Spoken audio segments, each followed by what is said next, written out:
Hello everyone, welcome to all of you on our YouTube channel target with RP. So students, आज का हमारा topic होगा उदारवाद या liberalism. तो चलिए सबसे पहले हम जानते हैं उदारवाद का अर्थ। अगर बात करें उदारवाद के शाब्दिक अर्थ की, तो उदारवाद इंग्लिश के शब्द लिबरलिज्म का हिंदी रूपांतरण है। लिबरलिज्म शब्द लैटिन के लिबर से बना है। किससे बना है लिबरलिज्म? ये बना है लिबर से, जिसका अर्थ होता है स्वतंत्रता या आज़ादी। लिबर्टी शब्द भी इसी लिबर से बना हुआ है। अतः उदारवाद स्वतंत्रता के विचार का समर्थक है। ये इंपॉर्टेंट चीज़ है यहाँ पे।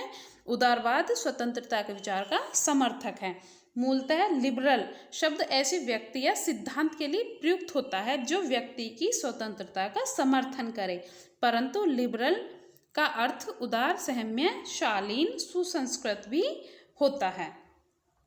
इस सिद्धांत के अंतर्गत मनुष्य को विवेकशील प्राणी मानते हुए सामाजिक संस्थाओं को मनुष्यों की सूझबूझ और सामान्य समझ का परिणाम माना जाता है। इस सिद्धांत के अंतर क्या है? मनुष्य को विवेकशील प्राणी माना जाता है, पहली चीज़ तो ये, और दूसरा इसमें सामाजिक संस्थाओं को मनुष्य की सूझबूझ और सामान्य समझ का परिणाम माना जाता है। अंग्रेज दार्शनिक, ये महत्वपूर्ण है, जॉन लॉक।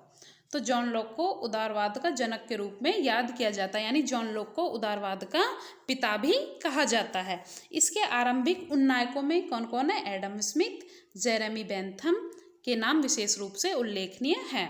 उदारवाद के अंतर्गत व्यक्ति की स्वतंत्रता को सबसे ऊंचा स्थान दिया जाता है।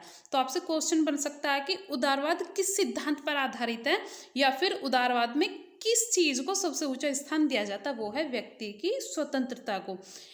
व्यक्तियों के स्वार्थ और सामान्य हित में कोई बुनियादी टकराव स्वीकार नहीं किया जाता। यह सिद्धांत राज्य को व्यक्तियों की सूझबूझ और सहमति का परिणाम मानता है। तो यह सिद्धांत राज्य को व्यक्तियों की सूझबूझ और सहमति का परिणाम मानता है। अतः लोकतंत्र के विचार के साथ निकट से जुड़ा हुआ है। किसके साथ जुड़ा हुआ है? ये लोकतंत्र के विचार के साथ जुड़ा हुआ है। उदारवाद शब्द मूल आजादी या स्वतंत्रता है, यानी उदारवाद शब्द का मूल क्या है? आजादी या स्वतंत्रता है। दूसरे शब्दों में यहाँ केंद्र बिंदु व्यक्ति होता है, ना कि राज्य। तो उदारवाद में केंद्र बिंदु कौन होता है? वो होता है व्यक्ति, ना कि राज्य। नैतिक जीवन में यह सिद्धांत व्यक्ति इस बात का समर्थन करता है कि जिसमें व्यक्ति की गरिमा और उसके स्वाधीन अस्तित्व और निर्णय क्षमता को मान्यता देते हुए ऐसे सामाजिक और कानूनी व्यवस्था का समर्थन किया जाता है जो व्यक्तियों के स्वैच्छिक लेन देन पर आधारित होता है। यानी व्यक्ति क्या है? स्वैच्छिक लेन देन के आधार पर इसमें कार्य करता है, यानी अपनी इच्छा से व्यक्ति कार्य करता है इस सिद्धांत के अंतर्गत। और जहाँ तक धर्म की बात है, तो उदारवाद धर्म विरोधी नहीं है। इंपॉर्टेंट चीज़ है इसमें कि उदारवाद किसी भी धर्म का विरोधी नहीं है, लेकिन यह क्या है? गैर सांप्रदायिक और शायद नास्तिक भी है। तो इसमें ये चीज़ है, ये गैर सांप्रदायिक, यानी यह किसी भी एक संप्रदाय को नहीं मानता, और दूसरा यह किसी भी धर्म को भी यह नहीं मानता। तो इस तरह से हम कह सकते हैं कि उदारवाद गैर सांप्रदायिक और नास्तिक भी है, जबकि एक धर्म विरोधी नहीं है, ये याद रखना आप। तो आगे इसमें आर्थिक जीवन में यह सिद्धांत राज्य के न्यूनतम हस्तक्षेप, देखिए यहाँ इंपॉर्टेंट है, ये न्यूनतम हस्तक्षेप या हस्तक्षेप का समर्थन करता है।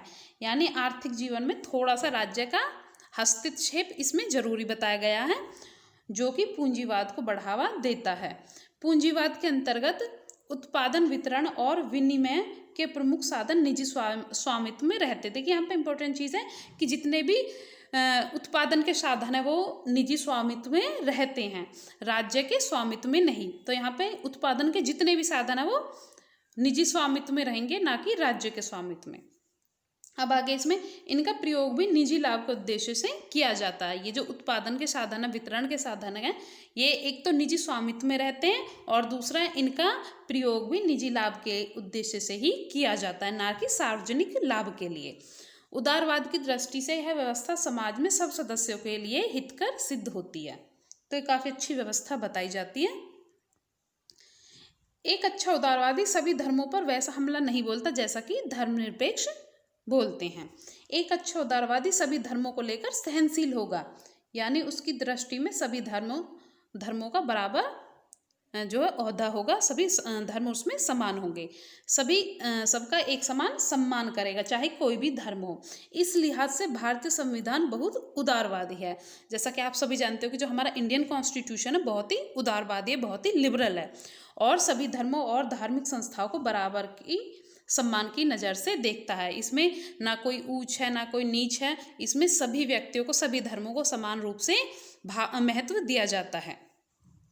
एक विचारधारा के रूप में उदारवाद का उदय सामंतवाद के पतन के साथ शुरू होता है। तो यहाँ पे इम्पोर्टेंट चीज़ ये है, यहाँ पे क्वेश्चन बन सकता है कि उदारवाद का जो शुरुआत है वो कब से मानी जा सकती है। तो इसकी जो शुरुआत है या फिर इस उदारवाद का उदय सामंतवाद के पतन के साथ शुरू होता है। इसने राजनीति को बाजार अर्थव्यवस्था के अनुरूप ढालने का प्रयत्न किया। प्रारंभ में तो इसने व्यक्ति को राजनीति का केंद्र मानकर व्यक्तिवाद को बढ़ावा दिया। देखिए स्टार्टिंग में जब उदारवाद का उदय होता है तो इसने व्यक्ति को ही राजनीति का केंद्र मान लिया था। और इससे क्या हुआ, इससे व्यक्तिवाद को बढ़ावा मिला, पूंजीवाद को बढ़ावा मिला। लेकिन बाद में इसने राजनीति में समूहों की भूमिका को भी स्वीकार कर लिया और बहुलवाद को भी अपना लिया। व्यक्तिवाद को त्याग कर इसने बहुलवाद को अपना लिया। इसी तरह इसने प्रारंभ में मुक्त बाजार व्यवस्था को सामान्य हित का साधन मानते हुए अहस्तक्षेप की नीति का सम्मान किया। तो इसमें इम्पोर्टेंट चीज़ ये भी है, अहस्तक्षेप की नीति। परंतु आगे चलकर कल्याणकारी राज्य का सिद्धांत इसने अपना लिया। पहले हस्तक्षेप की नीति थी, यानी राज्य बाजार व्यवस्था में बिल्कुल भी हस्तक्षेप नहीं करेगा, और बाद में इसने कल्याणकारी राज्य की अवधारणा को अपना लिया कि राज्य का कार्य व्यक्तियों का, समाज का कल्याण करना होगा। अब हमने जान लिया उदारवाद का अर्थ। अब हम सबसे पहले जानते हैं उदारवाद की उत्पत्ति किस प्रकार से हुई। अगर बात करें इतिहासकारों की, तो इतिहासकारों के अनुसार ब्रिटिश राजनीतिक दार्शनिक जॉन लॉक उदारवाद के जनक कहे जाते हैं। तो सभी को पता है कौन है, जॉन लॉक उदारवाद के पिता कहे जाते हैं। ये इंपॉर्टेंट चीज़ है यहाँ पे। आगे इसमें और 1688 ईस्वी की रक्तहीन या गौरवमय क्रांति को उदारवाद की विजय के रूप में याद किया जाता है। लॉक ने सबसे पहले जीवन, स्वतंत्रता और संपत्ति के मनुष्य का प्राकृतिक अधिकार मानते हुए तर्क दिया कि इन्हीं अधिकारों की रक्षा के लिए सरकार की स्थापना एक ट्रस्ट न्यास के रूप में की जाती है। देखिए यहाँ पे इंपॉर्टेंट चीज़ ये है, सबसे पहले ही बात तो ये पूछा जाता है एग्जाम में कि लॉक ने कौन कौन से अधिकारों को प्राकृतिक अधिकार बताया। तो वो है जीवन का अधिकार, स्वतंत्रता का अधिकार और संपत्ति का अधिकार। और उसने बताया कि राज्य का जो कार्य होगा वो केवल व्यक्ति के प्राकृतिक अधिकारों की रक्षा करना होगा। अतः सरकार अपने इस दायित्व से बंधी हुई होती है। यदि वह अपने इस दायित्व को, अपने इस कार्य को पूरा करने में विफल हो जाती है तो जनता को अपनी सरकार के विरुद्ध विद्रोह का अधिकार मिल जाता है। तो यहाँ पे ये चीज़ बताई गई है जॉन लॉक के द्वारा कि व्यक्ति के 3 अधिकार होते हैं जिन्हें हम प्राकृतिक अधिकार बोलते हैं। कौन कौन से? जीवन का अधिकार, स्वतंत्रता का और संपत्ति का अधिकार। तो इसमें राज्य का कार्य सिर्फ इतना होगा कि व्यक्ति के प्राकृतिक अधिकारों की रक्षा करे। अगर राज्य इन अधिकारों की रक्षा नहीं कर पाता तो जनता को यह हक है, यह अधिकार है कि वह सरकार के खिलाफ या राज्य के खिलाफ विद्रोह कर सकता है, आंदोलन कर सकती है। अब आगे हम जानते हैं उदारवाद का विकास किस प्रकार से होता है। 14वीं सदी के यूरोप का पुनर्जागरण आंदोलन इटली नगर से शुरू होकर यूरोप के विभिन्न देशों में फैल गया। तो यहाँ पे ये जो यूरोप का पुनर्जागरण आंदोलन हुआ था ये इटली के फ्लोरेंस से शुरू हुआ था और यूरोप के विभिन्न देशों में फैल गया। इसने कला और संस्कृति के क्षेत्र में चर्च के अधिकार का अंत कर दिया। अब से उससे पहले क्या था, जब ये पुनर्जागरण आंदोलन नहीं होता उससे पहले क्या था कि जो कला और संस्कृति है इन सभी पर चर्च का अधिकार था। तो पुनर्जागरण आंदोलन ने चर्च के अधिकार को खत्म कर दिया और राजनीति के क्षेत्र में मानवतावाद और धर्मनिरपेक्षता को बढ़ावा दिया। यानी राजनीति से मानवतावाद और धर्मनिरपेक्षता को जो है समाहित कर लिया, उसको बढ़ावा दिया। 16वीं सदी में यूरोप में धर्म सुधार आंदोलन हुआ। यूरोप में 16वीं सदी में कब हुआ था ये धर्म सुधार? ये 16वीं सदी में हुआ था। तो जिसका नेतृत्व जर्मनी के मार्टिन लूथर ने किया था। तो इसका नेतृत्व मार्टिन लूथर के द्वारा किया गया था। लूथर ने यह तर्क दिया कि मोक्ष प्राप्ति का साधन केवल आस्था और धर्म ग्रंथों का पालन करना नहीं है। तो लूथर का तर्क काफी इंपॉर्टेंट है और यहाँ से डायरेक्ट क्वेश्चन बन सकता है। फिर से देखिए इनका क्या है, इन्होंने क्या तर्क दिया, मोक्ष प्राप्ति का साधन केवल आस्था और धर्म ग्रंथों का पालन करना नहीं है। इस आंदोलन के फलस्वरूप एक नए धर्म प्रोटेस्ट का उदय हुआ। जब ये धर्म सुधार आंदोलन हुआ यूरोप में, तो उसके बाद में एक नया धर्म उभर कर आया जो कि प्रोटेस्ट धर्म था, जिसने कैथोलिक चर्च के अनन्य अधिकारों को चुनौती दी। 16वीं-17वीं सदी की वैज्ञानिक क्रांति ने सत्य के अनुसंधान के लिए वैज्ञानिक विधि को प्रोत्साहन दिया। यानी 16वीं-17वीं सदी में वैज्ञानिक क्रांति होती है, जिसके बाद में वैज्ञानिक विधि को प्रोत्साहन मिलता है। 18वीं सदी के ज्ञानोदय यानी बौद्धिक क्रांति में Voltaire, Rousseau, Montesquieu, Locke, Adam Smith, गैटेल, कांट, जेफरसन, टॉमस पेन आदि विचारकों का योगदान था। तो आपसे यहाँ से क्वेश्चन बन सकता है कि जो बौद्धिक क्रांति हुई थी 18वीं शताब्दी में, उसमें किन किन विद्वानों का योगदान था। तो फिर से देखिए, Voltaire, Rousseau, Montesquieu, Locke, Adam Smith, गैटेल, कांट, जेफरसन, टॉमस पेन। इन्होंने इस विचार को बढ़ावा दिया कि मनुष्य की तर्क बुद्धि या विवेक जीवन के किसी क्षेत्र में सत्य का पता लगाने का सर्वोत्तम साधन है। तो इनके अनुसार सत्य का पता लगाने का सर्वोत्तम साधन क्या था, वो है मनुष्य की तर्क बुद्धि या विवेक। अब आगे इसमें वैज्ञानिक क्रांति के परिणाम स्वरूप मशीनी और औद्योगिक क्रांति ने प्राचीन कृषि व्यवस्था को उद्योग प्रधान व्यवस्था में बदल दिया, जिससे एक मध्य वर्ग यानी व्यावसायिक वर्ग का उदय हुआ। इस वर्ग ने स्वतंत्रता व समानता का नारा बुलंद किया, जिससे राजनीति बाजार व्यवस्था की तरफ मुड़ गई। राज्यों के कार्य के संबंध में उदारवाद की दो धाराएं हैं। देखिए यहाँ पर उदारवाद की दो धाराएं बताई गई हैं, कौन कौन सी, परंपरागत और आधुनिक। इन दोनों धाराओं के दृष्टिकोण में महत्वपूर्ण अंतर देखने को मिलता है। परंपरागत उदारवाद में अहस्तक्षेप की नीति, यहाँ पे याद रखिए जो परंपरागत उदारवाद है इसमें अहस्तक्षेप की नीति और व्यक्तिवाद को प्रमुखता दी जाती है, अतः इसे नकारात्मक उदारवाद भी कहा जाता है। यानी परंपरागत या नकारात्मक उदारवाद एक ही बात है।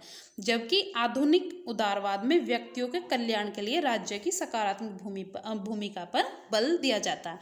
तो इस प्रकार से हम कह सकते हैं कि जो उदारवाद है उसके दो प्रकार है, एक परंपरागत यानी नकारात्मक उदारवाद और दूसरा आधुनिक या कल्याणकारी या सकारात्मक उदारवाद भी हम इसे कह सकते हैं। जिसमें नकारात्मक में क्या है, हस्तक्षेप की नीति और व्यक्तियों को प्रमुखता दी जाती है, जबकि नकारात्मक उदारवाद में व्यक्तियों के कल्याण के लिए राज्य की सकारात्मक भूमिका पर बल दिया जाता है, इसलिए हम इसे सकारात्मक उदारवाद भी कहते हैं। परंपरागत उदारवाद के समर्थक, अब देखते हैं परंपरागत उदारवाद के यानी नकारात्मक उदारवाद के समर्थकों में कौन कौन है। सबसे पहले है एडम स्मिथ, बेंथम, जेएस मिल, जेम्स मिल भी हैं, हर्बर्ट स्पेंसर। देखिए यहाँ पे जेएस मिल नहीं है, ये जेम्स मिल है, ये जेएस मिल के पिता थे। तो ये जेम्स मिल वो सकारात्मक उदारवादी हैं, तो इसमें जेम्स मिल है, उसके बाद में हर्बर्ट स्पेंसर है। जबकि जॉन स्टुअर्ट मिल ने यानी जेएस मिल ने प्रारंभ में व्यक्तिवाद का समर्थन किया, परंतु बाद में राज्य की नकारात्मक भूमिका को सकारात्मक भूमिका में बदलने का प्रयत्न करके आधुनिक उदारवाद यानी सकारात्मक उदारवाद को बढ़ावा दिया। अब हम देखते हैं आधुनिक उदारवादियों में कौन कौन है। इनमें है जेएस मिल के अलावा TH Green, LT Hobhouse, MacIver, Laski. तो ये सभी हो गए आधुनिक उदारवाद यानी सकारात्मक उदारवादी। अब हम उदारवाद की कुछ मान्यताएं देख लेते हैं। देखिए उदारवाद का क्या क्या मानना है। सबसे पहली चीज इसमें मनुष्य विवेकशील प्राणी होने के नाते अपनी तर्क बुद्धि के आधार पर, किसके आधार पर, अपनी तर्क बुद्धि के आधार पर अपनी और अपने समाज की प्रगति में असीम योगदान दे सकता है। यानी उदारवाद में मनुष्य को विवेकशील प्राणी बताया गया है और उसमें उसकी तर्क बुद्धि को महत्वपूर्ण स्थान दिया गया है। आगे इसमें व्यक्ति के स्वार्थ और सामान्य हित की सिद्धि में कोई आधारभूत विरोध नहीं होता है। नेक्स्ट इसमें मनुष्य को कुछ नैसर्गिक अधिकार प्राप्त होते हैं, यानी कुछ प्राकृतिक अधिकार प्राप्त होते हैं जिसके उल्लंघन का अधिकार किसी भी सत्ता को नहीं है। यानी कोई भी राज्य, कोई भी शासक जनता के नैसर्गिक या प्राकृतिक अधिकारों का हनन नहीं कर सकता। आगे इसमें चूंकि नागरिक सामाजिक समझौते का परिणाम है, जो समाज है वो किसका सामाजिक समझौता यानी सोशल कॉन्ट्रैक्ट का परिणाम है, जिसका ध्येय मनुष्य का हित साधन है। किस लिए बना था समाज? ताकि मनुष्यों का हित साधन हो सके। अतः उदारवाद केवल संवैधानिक शासन को मान्यता देता है, अन्य किसी भी तरह के सत्तावादी या पूर्ण सत्तावादी शासन को बिल्कुल भी मान्यता प्रदान ये नहीं करता। यानी जो सरकार होनी चाहिए वो संवैधानिक तरीके से होनी चाहिए, रूल रेगुलेशन के तहत होनी चाहिए, ना कि कोई तानाशाही सरकार आके हमारे ऊपर बस ऐसे ही शासन करने लग जाए। अब आगे इसमें इसकी एक और मान्यता वो है, इसकी मांग है कि सभी व्यक्तियों को अभिव्यक्ति की स्वतंत्रता प्राप्त हो और ऐसी अभिव्यक्ति के प्रति सहिष्णुता बरती जाए। तो सबसे इम्पोर्टेंट चीज़ इसमें यही है कि व्यक्तियों को अभिव्यक्ति की स्वतंत्रता होनी चाहिए, बोलने का अधिकार होना चाहिए व्यक्तियों को, और ये जीएस मिल के द्वारा जो है ये मांग की गई थी। और ऐसी अभिव्यक्ति के प्रति सहिष्णुता बरती जाए। ऐसा नहीं है कि व्यक्ति ने कुछ बोल दिया राज्य के खिलाफ तो उसे तुरंत जो है उठा के जेल में डाल दो, ऐसा नहीं, बल्कि व्यक्ति की जो भावना है, जो उसने कहा, उन चीज़ों का सम्मान होना चाहिए, उन्हें सकारात्मक दृष्टि से देखना चाहिए। व्यक्ति की स्वतंत्रता पर कोई भी प्रतिबंध केवल इसी आधार पर लगाया जा सकता है जब दूसरों को भी वैसी ही स्वतंत्रता प्रदान करना आवश्यक हो।